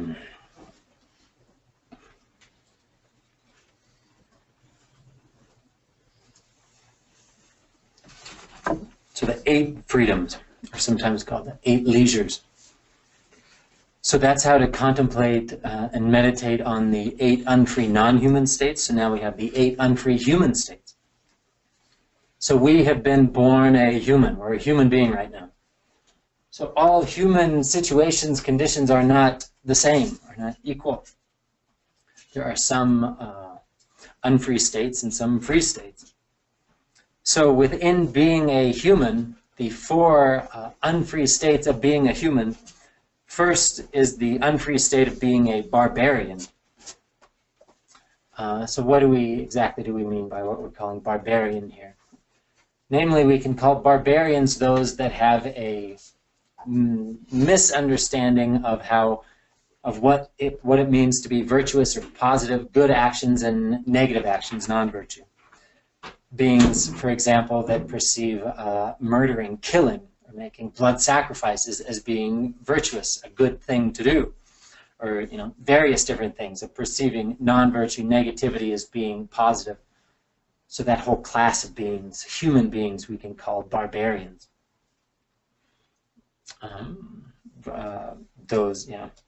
So then the second unfree state that while being a human are the human or people that have wrong views or perverse views. Wrong views meaning a complete, primarily relating to a complete neglect of karma cause and effect, or lack of acceptance of karma cause and effect, that in whatever actions one engages in will lead to parallel results, a lacking a belief in an afterlife. There is no hell, there are no pure realms, there are no 6 realms of existence. The whole purpose is for me to get whatever I can get right now. If I get that, if I can benefit myself, that's really all there is. There's absolutely nothing else than that. That's the main group of human beings categorized in this second unfree state of those humans with wrong views. Then the third state is the state of being a human devoid of a Buddha. So being born a human being where the Buddha has not come and the Buddha Dharma has then not been taught. So there is no means to gain understanding of how to act, the conduct to engage in, of virtue and non-virtue and so forth. Then the fourth category is the unfree state of being deaf or mute, literally of being like impaired. Being deaf or mute, and also categorized within there is being mentally impaired, one's mental faculties being impaired. So these days, just being deaf or mute can be accommodated. So it may not even be categorized in this unfree state. You can be deaf and mute, and you can still learn to read, understand meanings, communicate effectively. So that doesn't really fit in there necessarily. So this category is primarily referring to any faculties being impaired significantly. So many such impaired faculties can be accommodated, but if one is deeply mentally impaired, then it is impossible to fully comprehend or understand the meaning of Dharma, what it truly means to be virtuous, non-virtuous, negativity, positive actions, and spiritual training. So if one's mental state is such that that is the case, they can't understand spiritual training, the Dharma, then they fit within that category of the unfree state of being impaired. So being a barbarian, having such views as that, having wrong views that are like unchangeable, then is an unfree state. One does not have the leisure to engage in spiritual training. So the 8 freedoms or 8 leisures are not being within any of those 8 states, not being within the 4 non-human unfree states, not being within the 4 non-free human states. So just being free of those, then you are endowed with the 8 freedoms. So again, this so I've been translating it as freedom, but it's often translated as leisure. So Rinpoche is saying here, having the 8 leisures doesn't mean that you're extremely leisurous, that you just lay about, relax, in your state of free leisure at ease all the time. Being a human, having our condition, really carries with it all sorts of activity, busyness, like the hustle, bustle of everyday life. As it's often taught, the primary suffering of the human state is the suffering of, what do we call it? So Beth Rinpoche and I were discussing this term, and we came up with some good word for it. I don't remember. The suffering of the amassing of busyness. And some text is taught to be the primary suffering experience within the human realm, the suffering of the amassing of busyness. Anyway, back to, so it's saying the 8 leisures, it's not that we're, have all this free time. We really have all sorts of stuff going on, all sorts of activities, all sorts of busyness. So this state of activity, of busyness, again, affords us, we have all these activities we can engage in. We have myriad different methods, skillful means that can be engaged in. We have the intelligence to do all sorts of things. So we think in all these different ways, recognizing, contemplating on the experience of the different 8 unfree states, then recognizing that we are not within any of those. We have the freedom, leisure of not being in any of those 8 free states. Recognizing that, then we cultivate a sense of gratitude or joy that we have this free opportunity, situation, to do with it what we will. And then, based on having this sense of joy in having this unique situation, we have the sense of not allowing it to go to waste. Joy that we have this state, we're not going to let it go to waste, we're going to make use of it. And for all beings that lack this opportunity, we have give rise to a sense of compassion, cultivate compassion towards them. So those are the goals of this contemplation, contemplating on these 8, the 8 freedoms, to give rise to that, joy. I'm not going to waste it for all beings that lack it. So this compassion should lead us to, on top of our recognition of all sentient beings, our parent-like sentient beings need our help. It is my responsibility. I take it upon myself to accomplish the welfare, to be of benefit to all parent-like sentient beings. All beings, myself included, need liberation from samsara, need liberation, need to gain the result of complete enlightenment, Buddhahood. I will do this. So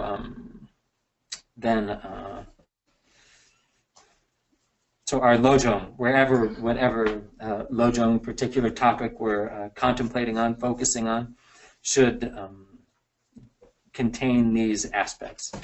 Should have, so we have the contemplation, and then we have supplication, supplicating to the exalted beings to give rise to the enlightened qualities that they possess, to give rise to the state that we're contemplating on, followed by a commitment, a vow to engage in whatever particular thing. So here, supplicating that we gain the qualities of the freedoms and advantages. I commit to give rise to those qualities, not let my life be squandered, be of benefit to sentient beings, and then concluding with a sense of how wonderful it would be to gain such result and making aspiration prayers to get that.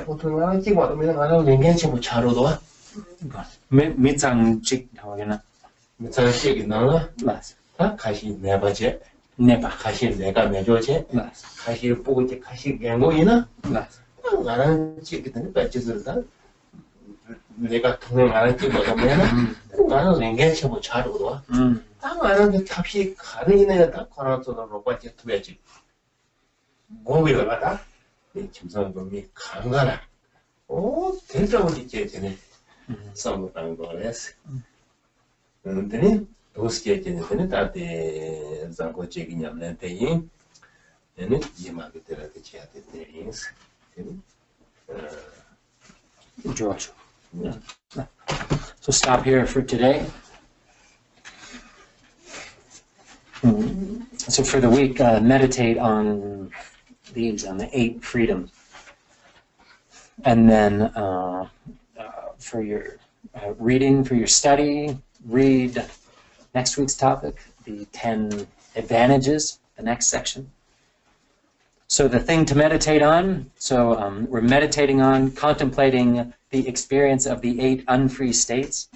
So thinking about this, contemplating on the experience of the unfree states, giving rise to a sense of compassion, meditating on having the 8 freedoms, meaning not being in these 8 unfree states.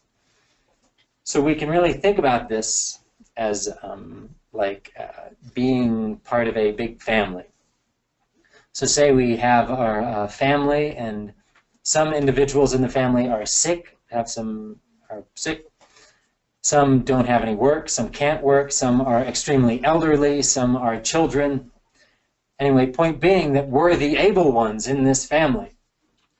We have all of our faculties, we have the freedom, the leisure to take on, accomplish whatever given task.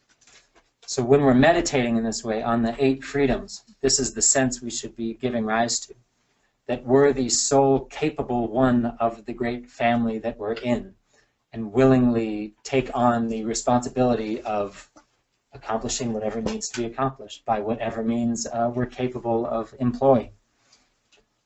So for 1 week, this can be our meditation, the topic for our Lojong practice, to contemplate on the 8 freedoms based on the 8 unfree states, as Rinpoche described.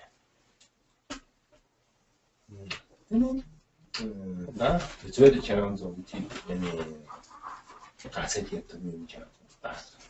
그러니까 이내가 이마 갖고라. 네.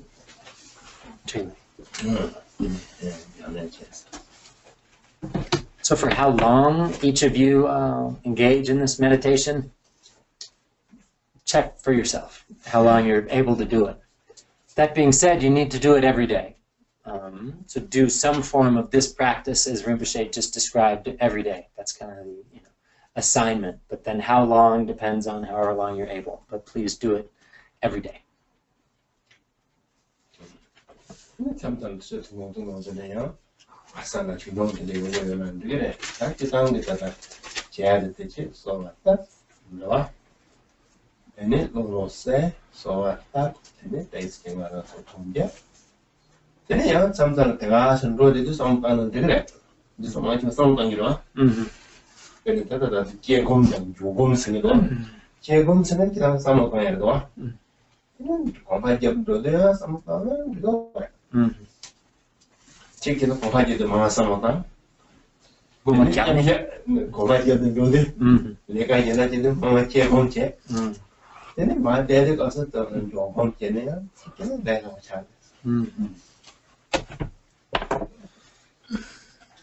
So short sessions or just contemplating on this topic, on this short minute here and there, that's good too.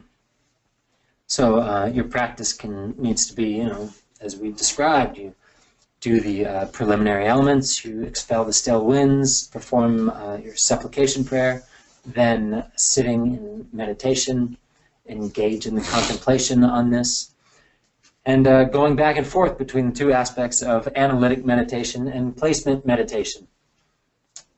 And if you're going about your day or you're on a walk somewhere and you want to contemplate these topics or just feel like contemplating these topics, then that's perfectly fine. That's great. Or maybe it's even when you're walking around or going somewhere, doing something to be contemplating, focusing on this topic might even be better, easier. And then when you're on your cushion, maybe engage more in the aspect of a placement meditation. 얘네 가만 되네요. 얘네 가장 너무 시에서 집안에 얘네 양반이 좋아하는데 대성제야 똑같 말해병아야 셈마 두성기 톡에 말해병 똑을 말해병아 그냥 셈 시행하는 양반 자타데 맞아 대시에서 뭐라 셈게 조랑모아 얘네 알아 얘네 말하는 저거 얘네 민밤해봐 동이 남이건 동이 보면 돼 근데 얘네 말하는 저거 엄마솜스네가 과체모 챙솜스네 니 틀레라 틀 뭐이 된다 통통이 된다 얘네 되게 있더니 족동 보래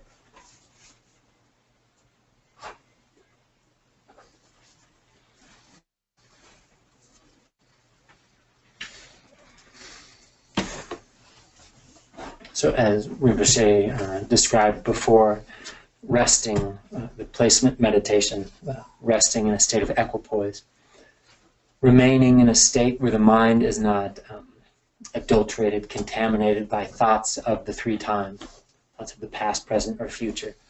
A mind free of thoughts of the past, present, and future, remaining in a state of mental ease or mental peace. That's the placement meditation. So as we've talked about before, sometimes called the three excellences, and or also we can call them the three bindings of the Mahayana.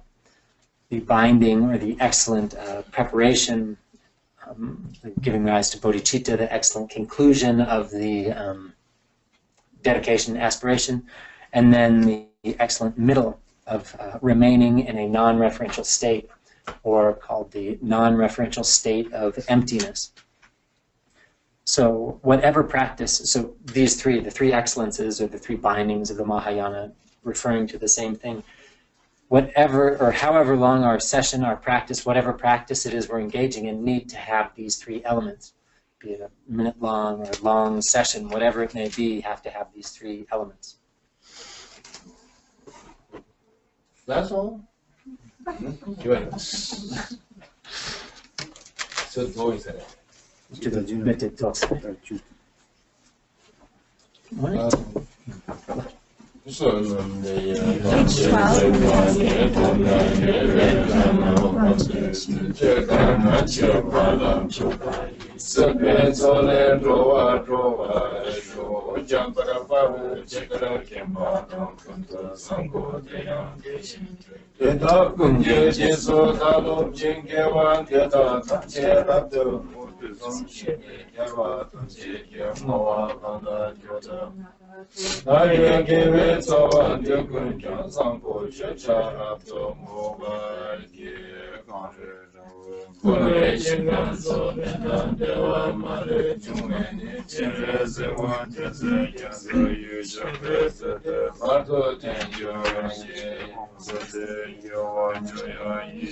It's 13 and Cascade Blessings.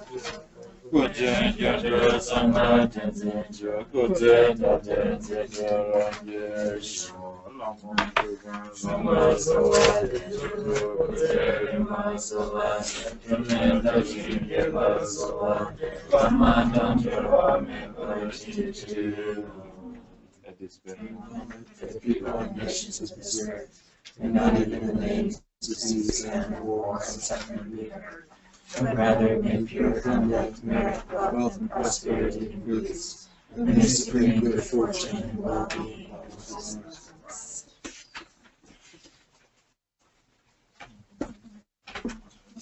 Bye-bye.